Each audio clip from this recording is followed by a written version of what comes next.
Existence itself is energy, and energy is infinite in nature. Energy creates because energy exists. Energy is an object because it exists, given that it can be observed.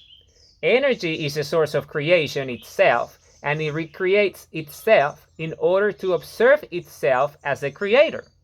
Therefore, energy becomes self-aware of its own existence. Energy recreates itself based on its own states. These creative states are known as energy densities.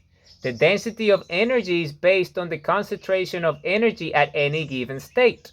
These states can be understood as energy scales, which are represented by its densities derived from its own concentration of pulses.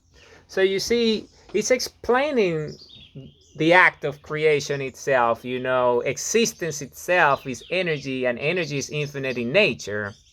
So then he starts to explain that because existence is energy, you need to understand how is it that existence, which is everything, is self-aware, because it has to be, because we are part of existence and we are self-aware. So the fact that we are self-aware, it obviously means that existence, which is what we're part of it, has to be self-aware, because we're capable of self-awareness.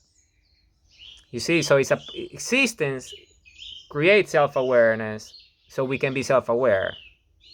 So, and this is our nature, and we are that species, which is the observer of itself as existence at the biological scale.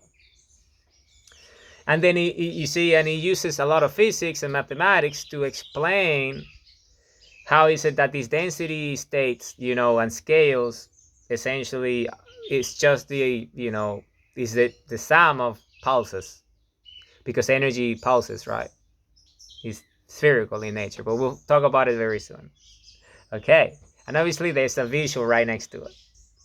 So you see, this is the next page of the book. I'm just talking about the pages of the book.